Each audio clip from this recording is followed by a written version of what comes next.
Ujú. Máximo panoltican, nican Xochimilco, Altepetl. Pasen ustedes bienvenidos aquí a la alcaldía Xochimilco, nican Bunko Xochimilco a Moxcali, aquí en la biblioteca Bunko Xochimilco, aquí en el barrio de Moyotepec. Vamos a retomar las actividades ahora y vamos a platicar acerca de un personaje muy importante del México antiguo, digamos, de que esta persona pues recibe prácticamente a los españoles, pelea en contra de ellos para defender la ciudad de Tenochtitlan, y que en estos días nos llegan los carteles, los anuncios de que hay jóvenes, sobre todo que corren desde diferentes puntos de Coyoacán o desde el Zócalo, se juntan ahí para correr en honor a él, a Cuauhtemoc, algunos dicen el último Tlatuani de Tenochtitlan, para correr, a festejar con una carrera de aquí a Ixcateopan, que se dice, según un documento encontrado por allá, de una familia que allá es donde nació, su mamá era de allá según, y entonces se encuentran los restos, se encuentran una placa en una iglesia, ya hace años la investigadora Eulalia Guzmán, y por eso entonces los grupos de danzantes de todo México y del extranjero también se juntan, se reúnen allá para festejar con danzas, con conferencias, pláticas acerca de esta persona y acerca de la mexicanidad, de la cultura náhuatl y de la cultura indígena, ¿no? Porque allá se juntan no solo náhuatl de allá de Guerrero, con sus danzas tradicionales, sino diferentes grupos de danza muy tradicionales como concheros y otros, y demás, e investigadores también, ¿verdad? Y por eso también hemos querido platicar acerca de este personaje y sobre todo de su nombre, porque nos ha llegado este nombre en los documentos, el nombre de Cuauhtemoc, que aquí está, ¿verdad? Aquí lo pusimos, y que es un nombre muy discutido, una palabra muy discutida, Cuauhtemoc. Pero en un cartel que vi por ahí que anunciaba una calle, Cuauhtemoc no era solo Cuauhtemoc, sino era Cuauhtemoc, así, era Cuauhtemoc-tzin, así lo ponían, así lo anotaban, con tzin en algún momento, ¿verdad? En alguna época, pero hoy ya solo decimos Cuauhtemoc. ¿Será que porque se ha ido perdiendo el náhuatl? ¿Será que ya no está, ya se perdió esta idea de mucho respeto a una persona como él, a un tlatoani? Pero hoy tenemos ciudades que se llaman ciudad Cuauhtemoc, colonias se llaman colonias Cuauhtemoc, calles Cuauhtemoc y escuelas también, ¿verdad? Y se ha retomado este nombre para, entre los mexicanos, poner nombres a sus hijos como Cuauhtemoc, ¿verdad? Lo hemos escuchado por ahí y se toma como algo muy valioso, muy importante. Este personaje se toma como uno de los héroes más importantes de la historia de México, ¿verdad? Por ser defensor de Tenochtitlan.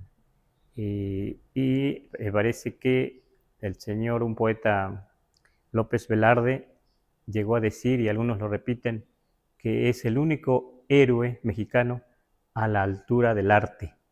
Así lo dicen, ¿verdad? Lo que sí es cierto es que desde niños eh, escuchamos esto en la escuela, ¿verdad? En las escuelas, que Cuauhtemoc es el que defiende Tenochtitlan con sus guerreros y lo apresan, y cuando lo apresan cae Tenochtitlan, prácticamente cae.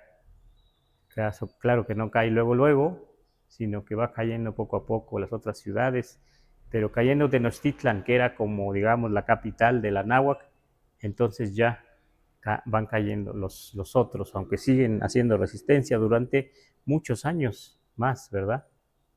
Sí, y la ciudad de Tenochtitlan se devasta, se va, se queda abandonada, pero después algunos que eran de ahí regresan, ya con otro gobierno. Regresan a sentarse, aunque ya no tienen sus casas, regresan a ser esclavizados, a ser trabajadores de los españoles y aún de los gobiernos que ya ponen los españoles, los gobiernos sí indígenas, pero ya colocados por los españoles, como con otro partido, digamos, ¿no?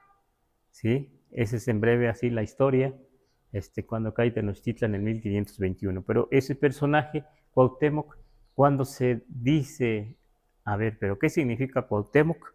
Es ahí donde los mexicanos discutimos y a veces peleamos, a veces decimos, no, pues es que es esto, es que es el otro, pero vamos a ver un poco gramaticalmente qué significa Cuauhtemoc, ¿sí? Y lo interesante aquí es que, como decimos siempre, el náhuatl es poético y es aglutinante. Por eso entonces, si es poético, no se dicen las cosas tan literal, tan fácilmente. Las palabras aglutinadas tienen como una capa, como una cebolla, una capa, otra capa, hasta que ya vamos entendiendo esa palabra. Pero tenemos que ver la tradición, tenemos que ver el diccionario, tenemos que ver cómo es la lengua. Y una de las traducciones que más se dice es que yo lo empecé a escuchar así. Cuauhtemoc, cuando llegué a esta ciudad, decían Cuauhtemoc, pues es el águila que cae, porque en su representación se representa un personaje, un tlatoani, está sentado en su silla, pero en su representación de su persona tiene como una especie de hilo conductor hasta acá arriba, y lo que cae, parece que cae un águila, ¿verdad? Un águila, parece que va cayendo así.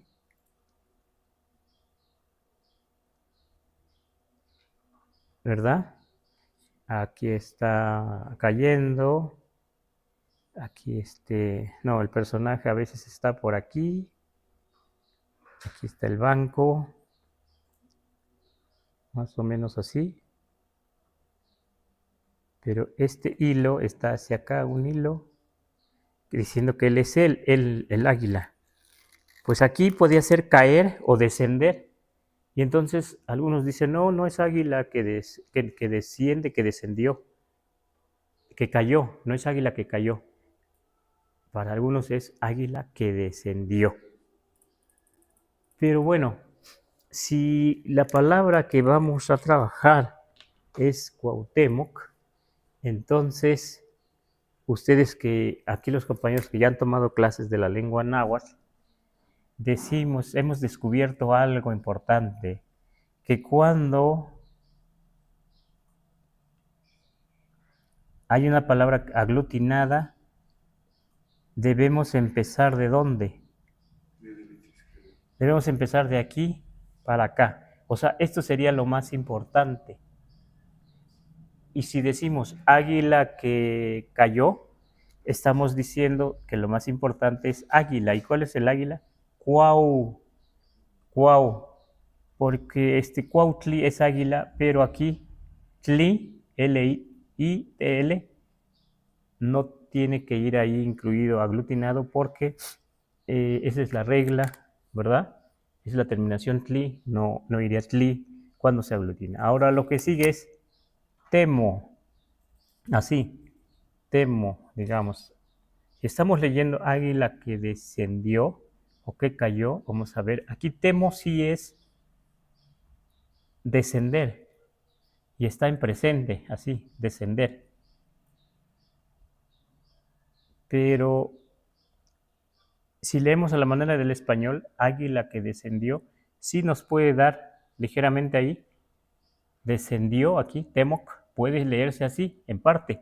Temo, desciende. Temoc, descendió. ¿Quién? El águila. Pero estamos leyendo, yo digo así, a la manera del español. Porque en náhuatl las palabras aglutinadas se leen de allá de derecha a izquierda. Entonces aquí, ¿qué sería lo más importante? La C parece lugar, pero en este caso no es lugar, sino en el México antiguo se usaba como alguien, una persona. Una persona que desciende. O sea, esto no sería pasado, no sería temoc, sino alguien que desciende en presente, digamos, para decir que siempre, generalmente, como el que desciende como águila o a la manera del águila. ¿Por qué esto decimos así? Porque en el México antiguo las gentes nahuablantes tenían una forma de hablar aglutinada, pero también tenían una forma de hablar desaglutinada, pero poética, con metáforas, porque eso viene en los libros. Se dice que, sobre todo desde Tenochtitlan, al sol, cuando por la mañana salía, una de las cosas que le decían al sol, le nombraban, le decían Cuauhtemoc. ¿Y qué es Cuauhtemoc? El sol de la mañana que va subiendo. Quiere decir, aquí Tlesco está en tercera persona, que sube, como el que sube, o alguien que sube, ¿qué? Como águila. El que sube o el que asciende como águila. El sol desde que sale hasta el mediodía ya es Cuauhtemoc. O sea, el sol en la mañana. El águila, o sea, el que desciende, el que sube, ¿sí? Ese es Tlesco, sube. Si yo quiero decir subo, ni Tlesco. Si quiero decir tú subes, Titlesco. Y Tlesco, Daniel sube. Titlesco, tú subes. Pero Cuauhtemoc, el que sube como águila. Así se lee. Literalmente dice el que sube águila, pero se puede entender como el que sube como águila, que no es literalmente un águila el sol. Pero ¿por qué dicen el que sube como águila? Porque se dice que, esto va pegado con la naturaleza, las águilas no vuelan luego, así que suben rápidamente a los cielos en la mañana muy temprano, sino que esperan a que se caliente el ambiente, las nubes, el aire, y entonces se dice que entonces ellos cuando amanece se secan al sol, se ponen ahí, se abren, y luego digamos que ya empiezan a volar ya conforme al sol va calentando. Por eso entonces es muy interesante que le digan al sol el que sube, el que asciende como águila por la mañana, ¿verdad? Y cuando ya está ya mediodía, se le dice Cuauhtlehuanitl, que significa el ascenso, el que asciende como águila. Porque ya entonces el sol está allá, ahí está mero arriba, y el águila ya entonces empieza a volar, y luego a mediodía posiblemente allá, empieza a planear desde arriba, empiezan a volar así, ya pueden volar así, ¿sí? Están allá arriba, en el cenit. Según esto, en el México antiguo así se le decía al sol. Entonces aquí el que asciende como el águila, el que ha subido ya como águila, pero ¿cómo se puede decir desaglutinado? En este caso vamos a partir de aquí. En la mañana, así, Cuauhtemoc, pero el náhuatl también se puede desaglutinar. Arriba está aglutinado y aquí podemos decir Tlesco, Cuautli. Aquí sí podemos leer como la manera de español, primero aquí, sube el águila. O podemos decir el águila sube, el águila asciende, ¿verdad? En la mañana. Pero aquí no está aglutinado, porque aquí tiene tli, mientras que aglutinado no conserva el tli, pero está tlesco, que es subir, ascender. ¿Sí lo entienden cómo está? Entonces el náhuatl es así. Se puede aglutinar, se puede desaglutinar. ¿Sí? Según lo quiera decir el hablante. Pero yo lo entiendo en las dos partes, es este sol, que los antiguos estaban muy apegados a la naturaleza y lo comparaban con un águila, porque el águila, se dice, es el ave que vuela más alto en estas regiones. Entonces, hay que entender también que el águila entonces representa al sol. Y no solo el águila, para ellos los antiguos representaban el sol, también representa el cielo, también representa la valentía, el valor, el arrojo, el poder, la guerra, todo eso un águila para un pueblo. Y no solo este pueblo, sino otros pueblos del mundo, ¿verdad? Sin duda entonces admiraban, sin duda, a este animalito, a esta águila, sin duda muchos guerreros querían ser como águilas, ¿verdad? Y de hecho había una orden de guerreros, eran águila. Por eso en Tenochtitlan hicieron la casa de los guerreros águila, ¿verdad? Así se llamaba. Y entonces aquí con esta idea de águila podemos ir entendiendo, y entonces aquí, como en ya Cuauhtemoc, ya cuando estaba en ascenso, que era muy poco notorio, a lo mejor minutos, que estaba ya en ascenso, ya lo máximo, y luego otra vez empieza a descender, ¿sí? Entonces, quiere decir el ascenso del águila, que es el sol, o el ascenso del águila, el ascenso del sol, donde sube más alto, como que sube, ya se ve allá lo más alto, y de ahí ya baja otra vez. Pero también se podía decir Ewanit Cuautli, el ascendente águila, pero en realidad es el sol. Así les gustaba hablar a los antiguos, ¿sí? Como ocultando algo, ¿verdad? No diciendo directamente. Y así es lo poético. Ajá. Y por eso así le pusieron Cuauhtemoc. Pero se supone que esto es en la mañana, mediodía, y esto sería lo contrario. O sea, Cuauhtemoc sería lo contrario de Cuauhtleco. Aquí ya el sol quiere decir que el sol ya está acá abajo, ya está descendiendo, ya ha descendido, pero no se le llama cuando ya descendió Cuauhtemoc, sino Cuauhtemoc se le llama desde que empieza a descender hasta que ya digamos, cae, desciende, no que ya descendió. Por eso entonces no puede ser que digamos que esto Temoc quiere decir descendió, sino decir como en presente, a manera de presente, pero como decir siempre, el que desciende a la manera del águila, el que desciende como águila. Y aquí es el que asciende como águila, el que sube como águila, el que sube, el que desciende, el que asciende, el que desciende aquí como águila. Entonces, el águila aquí,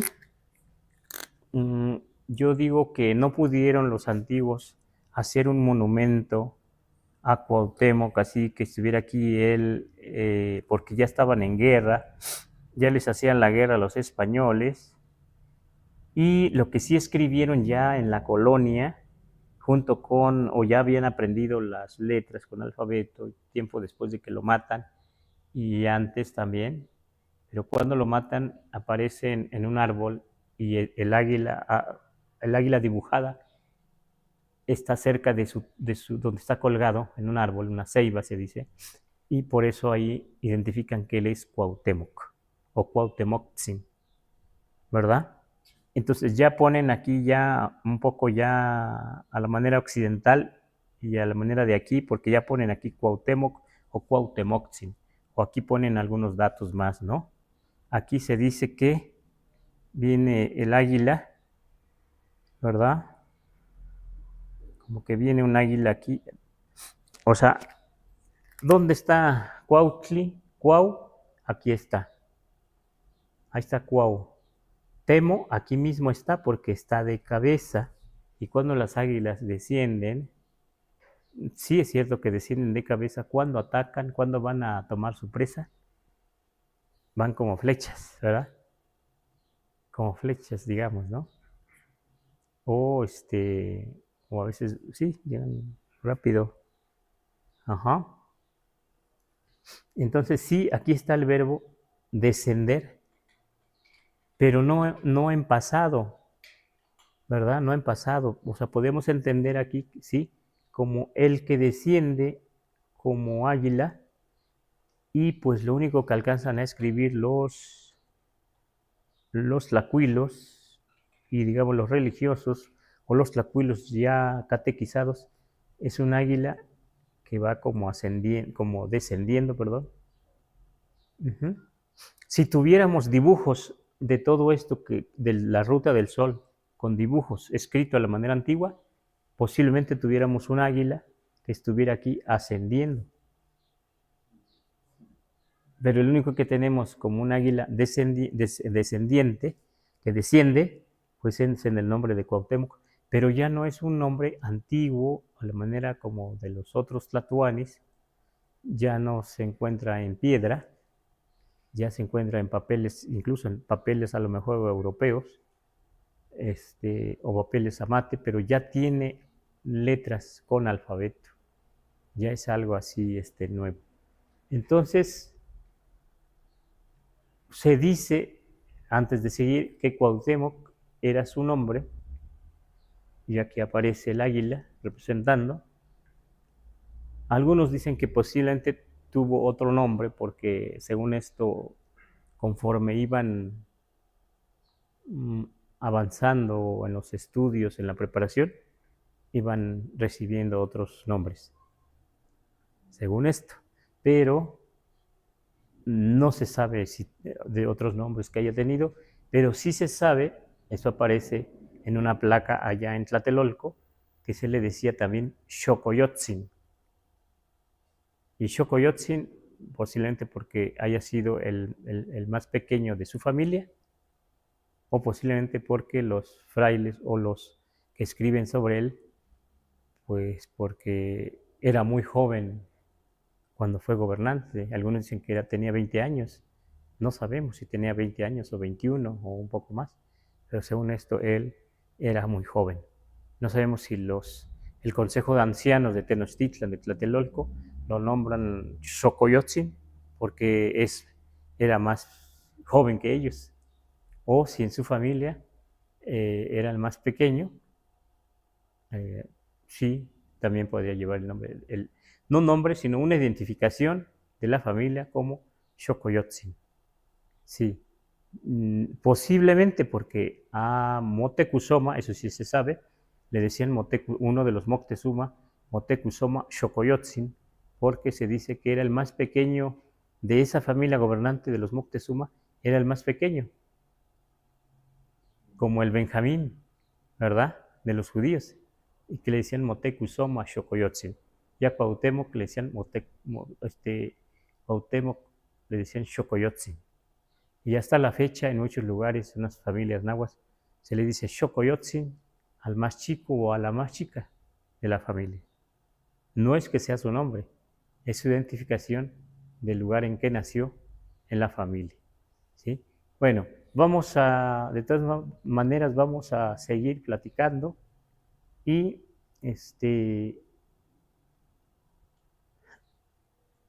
esperemos que haya preguntas, que haya comentarios. Es un tema muy no tan fácil.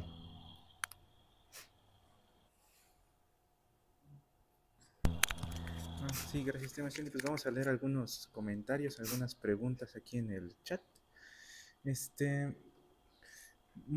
Pues podemos empezar con esto. En YouTube, Efraín Domínguez Hernández, 4267, nos escribe, nos dice: Tlazocamati Temastiani, saludos desde Cuautitlán. Sigo sus videos y clases, todas muy interesantes. He aprendido mucho con usted. Pues Nos también le escribe. agradecemos. Sí, le agradecemos. También les agradecemos a Tona Mares, que nos está ahorita. Muchísimas gracias.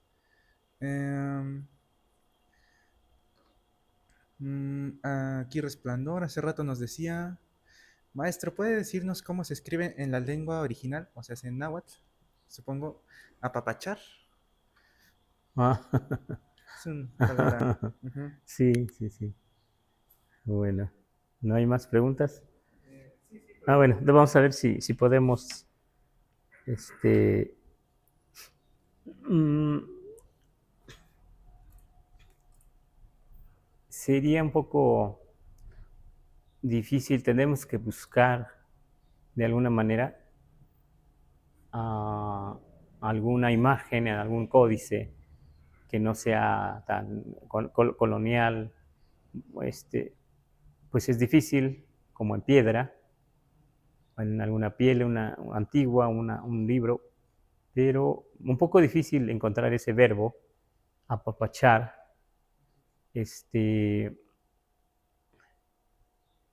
pero me parece que la idea de apapachar, esto últimamente se ha dado a conocer porque ya tiene la R, y la R ya está mostrando como si fuera en infinito, con apapachar, como amar, ¿verdad? Cercano. Me parece que es un verbo que se ha castellanizado mucho y le hemos dado ese valor, pero en realidad, pues sí, ya está mucho en la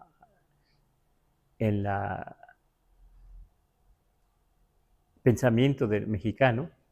Por ejemplo, ay, es que me hizo unos apapachos, me dio unos apapachos, ¿no?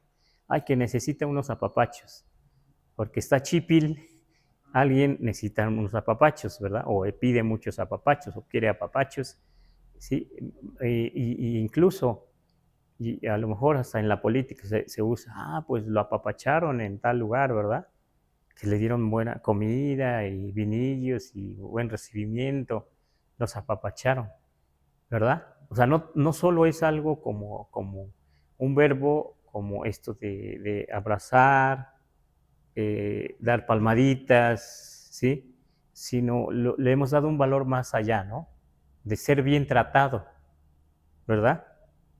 Y entonces, en realidad, la A también es del español. Y la R también, ¿sí? A, pa, pa, char.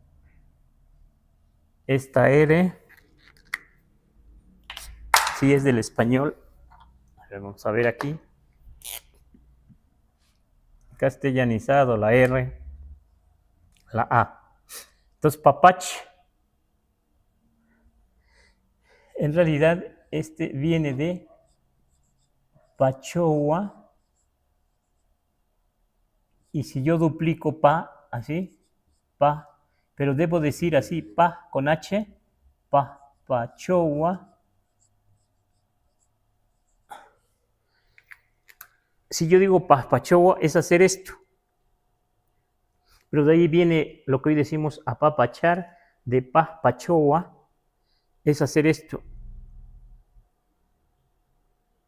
Si yo algo aplasto así, si yo hago esto, entonces es pachoa. Entonces, no solo es como acariciar, sino pachoa es como si estuviéramos amasando algo así ligeramente, así, sí, a la manera de aplastar, agachar algo con otra cosa. Pachoa primero también es agachar. Si yo hago a alguien así, lo agacho, sí, sí, bueno, esa es la palabra mejor que encuentro, agachar, así, o una rama, un árbol, hacerlo así, ese es pachoa. Pachoa es hacerlo varias veces. Por eso entonces, si ya la idea de pachoa, de hacer esto, se castellaniza y se toma nada más como para decir, físicamente, tratar bien a una persona o acariciar o eso, dar apapachos, que le hemos dado ese valor, pero yo lo que entiendo es que está entre un tiempo, entre el náhuatl y el español, entre náhuatl y occidente. Le hemos dado este valor, ¿sí? Y se ha difundido mucho, se ha difundido mucho. No sé cómo lo traducen ahora, no sé si lo traducen como dar cariño o amar, no sé, o acariciar, como acariciar, ¿verdad? Pues puede ser una variante, pero yo lo que digo es que ya está entre el español y náhuatl, como algo nuevo, como algo nuevo. Ajá. Pero difícilmente podremos encontrar en un códice como que estuviera escrito apapachar, ¿sí? Claro. Bueno, en ese sentido, no hay muchos códices náhuatl ya, muchos se quemaron. Pero lo que sí, por ejemplo, encontramos, por ahí un investigador lo encuentra esta idea de, como esto de tener hijos. Hay una palabra que sí dice, fueron a tener hijos, y según esto lo escriben a la manera, yo digo que del náhuatl y del español. ¿Cómo creen que ponen fueron a tener hijos? O sea, dibujan una sábana, dibujan una pareja, se ven los piecitos de este lado de la sábana, se ven los piecitos del otro, los cabecitas de aquel lado, y luego unos piecitos que van, esos piecitos hacia ellos, quiere decir que ellos fueron allí como a tener hijos, porque ahí estaba la pareja, ¿no? Entonces por eso, como el náhuatl es aglutinante, dice homopilguatito. Homopilguatito, to, es que fueron a pilgua, tener, poseer, y pili, hijos. Y así, según esta, así lo representan. Que ahí un grupo nahua fueron ahí a poblar un lugar y tuvieron hijos, fueron ahí a tener hijos.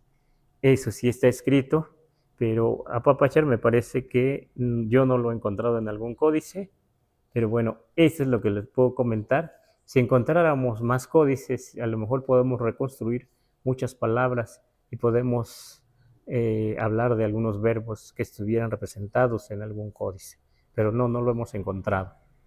Bueno, eso es lo que quiero comentar. Si hay más preguntas, trataremos de contestar. Yo, bueno, regresando a lo de Cuauhtemoc, como tal, ¿por qué se le dio el nombre? O, sí, el nombre de como que asciende, la persona como el que asciende como águila. O sea, el por qué se le dio ese nombre a él. Uh-huh. Bueno, lo único que sí existe es que parece ser que a partir de la preparación de las personas podían ir cambiando de nombre. Entonces no sabemos si de niño también se llamaba Cuauhtemoc o si a partir de su preparación ya le fueron cambiando el nombre. Porque sí, el hecho de que un guerrero tuviera como nombre Águila, pues tiene mucho, como cierto peso, ¿no? Cultural. En este caso, pues un águila muy brava, muy guerrera, muy orgullosa, sí, eso representa muy bien la guerra, el arrojo, la valentía, ¿verdad? Y se dice que él era uno de los guerreros más pues preparados, y por eso lo eligen como Tlatuani, como gobernante, el último gobernante de Tenochtitlan, ¿no? Pero no sabemos exactamente por qué le pusieron eso, si porque ya estaba preparado, porque se dice que los guerreros águila tenían una escuela y ya entraban si el que entraba a la casa de a la escuela de las águilas, digamos, ya terminando su preparación, pues ya decían de él un guerrero águila. Posiblemente él toma ese nombre de águila ya ya cuando ha salido de la casa de las águilas, ¿no? Ya cuando ha salido de la escuela del Calmeca, de la casa de los guerreros, ¿no? Ajá. O desde el Telpochcali, ¿no? Entonces, muchas cosas no aparecen tan claras ya, no hay muchos datos ya, porque ya son de la colonia. Sí, si queremos hacer una biografía de Cuauhtemoc, pues no hay mucho, ¿verdad? De Cuitláhuac tampoco no hay mucho. Ujú, sí, pues no sabemos si más adelante se encuentren códices o tradición oral que puedan ayudar a que se escriba más de estos personajes, ¿no? Sí.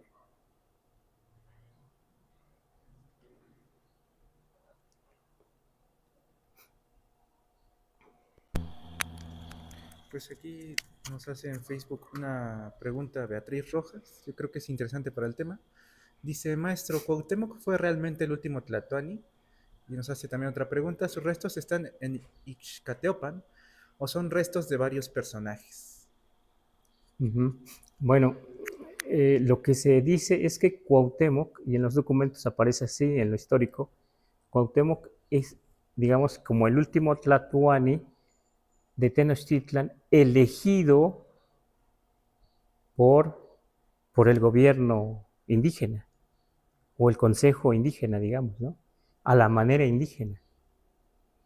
Lo eligen todavía así, porque aunque ya están siendo sitiados, tienen todavía las gentes que elegían, pues, su manera de elegir a su gobierno, pues hay gente todavía que sabía que tenía experiencia y lo eligen así, de forma ritual, aunque ya casi sitiados, ya en plena guerra, pero claro, cuando primero eligen a Cuitláhuac, ya también en plena guerra, ¿verdad?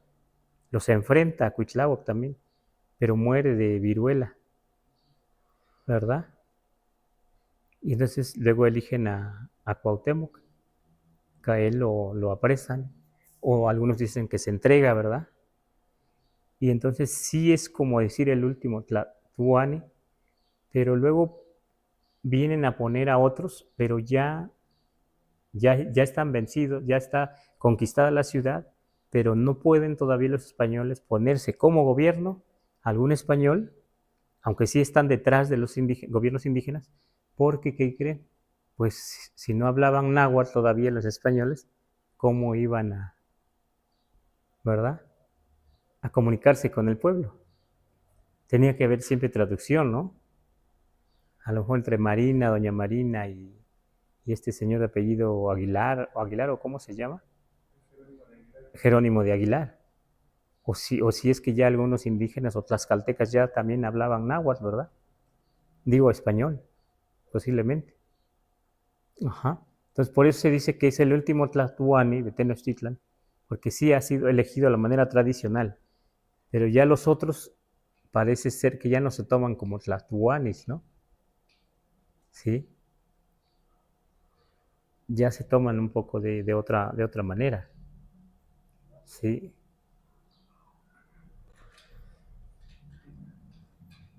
Ujú. Y aún así, a veces no todo el mundo podían elegir como tlatoani, a veces elegían a un representante de una comunidad como Cuauhtlato, Cuautlato, como, como un águila, un representante, pero como un águila, pero como un gobierno militar. Ajá, un gobierno militar, ajá, así, pero no Tlatuani. Sí, bueno, por eso yo entiendo así esto desde lo histórico y los documentos, y desde la tradición, pues, de los antiguos. Eso, puedo decir, ajá. Sí, igual hoy pasa en las comunidades. Cuando eligen una comunidad las propias gentes que hablan náhuatl, se le dice tequigua a un representante comunitario, y el tequigua antiguamente era un jefe guerrero, pero hoy en la Huasteca, donde somos, a cuando alguien lo elige en Tequigua es porque es representante de un barrio de 30 casas, 50 o más, pero es Tequigua y tiene nombre en náhuatl. Pero si ya lo eligen, si lo eligen desde afuera, pues no es un Tequigua, generalmente el nombre viene desde afuera, como sí, ya se usa otro nombre, ¿no? Sí, más otro nombre, como agente municipal. Ajá, sí. Y son distintas formas de gobierno, ¿no? Sí. Uh-huh. Entonces, Tlatoani, el último Tlatoani, pues sí, elegido a la manera indígena. Ya los otros que eligen como a manera de Tlatoani, pero ya no son elegidos por el gobierno indígena, ¿no? O por la gente indígena. Pues ya era una imposición, ¿no? Incluso ya empiezan a gobernar ya, incluso gente que no es de Tenochtitlan, ¿no? Aquí mismo en Xochimilco vienen a gobernar las caltecas, o sea, aliados, ¿no? Pues sí, ya ellos ponían a quien convenía, ¿no? Pero también lo hacían con mucho tiento, con conocimiento, porque no podían cambiar todo así de repente, ¡zas! Todo, ¿no? Porque muchos se dice que muchos pilis, nobles, tienen privilegios todavía les dan privilegios los españoles, a su conveniencia, les dan privilegios a esos hijos a esos descendientes, hijos que fueron gobernantes, porque todavía el pueblo los respeta como familia de gobernantes, ¿no? Y si no, pues podría ser contraproducente, ¿verdad? Les ponen a un macehual, sí, así de la noche a la mañana, pues no podían cambiar tan drásticamente el gobierno, ¿no? Ellos aprovechan esa estructura de gobierno que tenían, que estaba en la memoria, y lo van cambiando gradualmente, ¿verdad? Poco a poco. Uh-huh.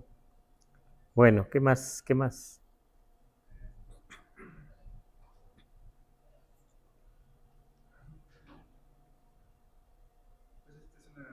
Sencilla.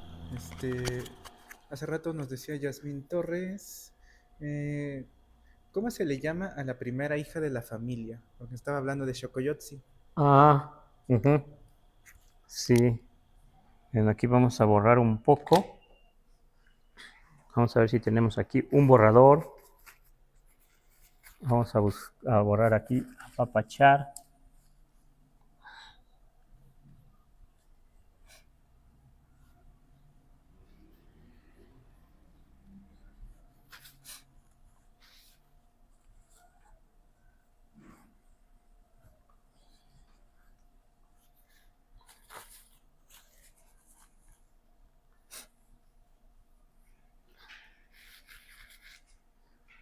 Bueno, vamos a ver.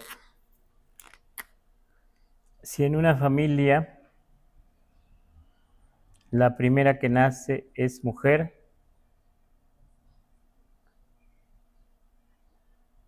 uh-huh,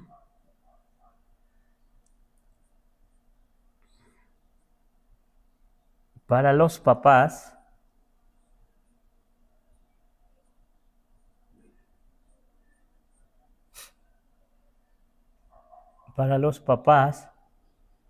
si ella nació primero en su familia, para los papás le llaman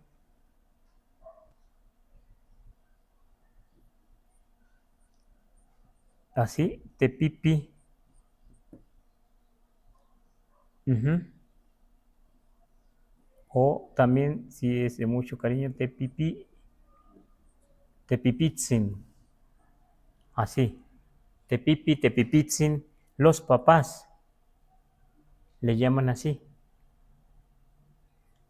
Pero entre los hermanos, si este es menor, y porque es muy importante que los menores le llamen primero con su identificación a su hermana mayor, o sea, como decir mi hermana mayor, Xochitl, mi hermana mayor,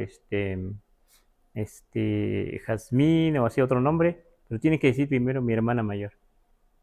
Así es correcto en la comunidad y donde se usa. Entonces él le diría a ella, fíjense, le diría no pipi, el hermano menor, o no pipitzin, ¿verdad? Con cariño dirá el hermano mayor, el hermano menor, así. Pero los papás, por eso el idioma es aglutinante, también puede decir no te pipitzin, a ver si lo entienden, no te pipitzin, con no mi mío, aquí no se le quita te, para decir que no te pipitzin, para los papás si dice no te pipitzin, así, no le quitas te, estarían diciendo los papás mi hija mayor. Ajá. Pero entre los hermanos, fíjense, le quitas te y le quitas te y dices no pipi, no pipitzin. El hermano, él, debe usar así. Ajá. Claro, así lo usamos hoy en día en la Huasteca, pero a veces se acorta. Es así el náhuatl, pues aglutinante, desaglutinado, se desaglutina, se aglutina. También se le puede decir no pin, así, no pin, no pin. Pero no solo equivale tepipi, hermana mayor, se dice que en la escuela superior, en Tenochtitlan, tepipi se le llamaba a una como profesora maestra del Calmécatl, le llamaban tepipi, como las hermanas mayores, ¿verdad? Pero era a la vez temachtiani, ¿no? Pero tepipi, hermanas mayores, así aparecen en los documentos. Sí. Bueno, por ahí les compartimos esto. Y Xocoyotzin, pues nos queda más en la memoria de los mexicanos, en muchos lugares por aquí, en la zona Náhuatl, Xochimilco, Tláhuac, posiblemente Milpalta, otros lugares, Xocoyotzin se usa un poco gastado, pues, un poco castellanizado, pero las mamás dicen, él es mi Xoquito, ese mi hijo el más pequeño, y ella es la Xoquita, así castellanizado, dicen, la Xoquita, él es el Xoco y la Xoca, los más chicos, ¿no? Si es la más chica, Xoca. Más chico, Xoco, ¿verdad? Porque se queda en la memoria todavía. Pero ya los otros hermanos ya no se identifican. El mayor, si es un hombre o si es mujer, ya no hay. Pero todo eso, hay identificación todavía. Ajá, y es muy importante para ver cómo funciona esta sociedad, ¿no? La sociedad, ajá, náhuatl.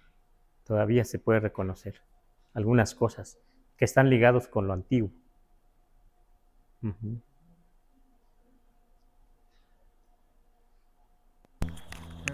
Pues ya son 5:10, entonces Bueno. a ver si respondemos una última pregunta. Una última, a ver. Vemos algún comentario y Ajá. nos vamos. Dice aquí José Domínguez en Facebook, saludos de Mastiani desde Arizona. Zipactemic también nos envía saludos desde Alemania, entonces pues, le mandamos saludos hasta allá, muchísimas gracias. Y vamos a leer esta pregunta de Ibarra Diego, porque es como lo más referente al tema de hoy, que es Cuauhtemoc. Nos dice Ibarra Diego en Facebook, maestro, pregunta, ¿Cuauhtemoc pertenecía a la hermandad blanca de Quetzalcóatl, como lo menciona el autor Antonio Velasco Piña? Bueno, he escuchado ese término de hermandad blanca como una secta, ¿sí? Pero me parece como algo nuevo, porque ya Velasco Piña escribe en español, ni siquiera en náhuatl, ¿no? O sea, ni siquiera en náhuatl y español, escribe ya en español. Y ya mucho se ha metido en México la religión, las sectas y todo eso, porque no aparece en ningún documento, pero no por eso, pues, no podíamos dudar de que exista algún grupo, pero no, o sea, sí existe el término de hermandad como un grupo de amigos, como Icniuyot, pero no tiene nombre, ¿verdad? Icniuyot sí, una hermandad, unos grupos de amigos, pero no sabría decirle de dónde toma Velasco Piña ese término de la hermandad blanca, porque yo he escuchado esto de la hermandad blanca, como dicen, de Quetzalcóatl, y ya toma otros tintes también, ¿verdad? Eso, porque pues ya no se habla mucho de Quetzalcóatl en Tenochtitlan. Del último que se habla de un Quetzalcóatl es de uno que de Tula, que gobernante, sacerdote a la vez, que pasa por Tenochtitlan, se sienta en una piedra, ahí en Tenochtitlan, nada más se dice eso, que se sienta en una piedra, cuando pasa por aquí, y luego se va hacia Cholula. Eso es con eso se liga un poco, con Tula y con lo de Quetzalcóatl. También pasa por Cuautitlán, se dice, ¿verdad? Y por Cholula, y se va. Pero pues es un mito de la huida, ¿verdad? De Quetzalcóatl, de que se va porque se deshace Tula, se deshace su gobierno, se lleva apenas unos como dicen, como enanitos, ¿sí? Unos pajes que son enanitos y mueren allá por el Iztaccíhuatl, por el Popo, por allá. Hasta ahí, ¿no? O sea, yo no sé si no sé, no había escuchado, no había escuchado eso de que Cuauhtemoc perteneciera a una secta, digamos, a una hermandad, ¿no? A mí me parece como algo nuevo, porque es cierto que también desde aquí le damos una envoltura diferente a las cosas históricas o a personajes históricos, ¿verdad? Aunque pues ya somos otros y ya muchas cosas nos quedan lejanas, ¿verdad? Mm, mm, Pues esperemos que podamos buscar algo más sobre Cuauhtemoc, porque les digo, no hay mucho escrito de su vida, ¿verdad? Por eso es nomás eso es lo que puedo comentar yo. Ujú. Bueno, muchísimas gracias, Sebastián. Nos pregunta que si tenemos canal de YouTube. Sí, pues tenemos canal de YouTube, de Facebook, de TikTok y también de Instagram. Entonces nos pueden seguir en cualquiera de ellos. Entonces aparecemos como Mexicopa. Y pues hasta aquí el live de hoy. No sé si tenga algo más que decirnos, Sebastián, o con eso terminamos. No, pues nada más que agradecemos, ¿no? Que nos sigan y que esperemos seguir compartiendo estos temas de los pueblos nahuas. Ujú. Bueno, sí, muchísimas gracias, Sebastián. Vamos a acabar.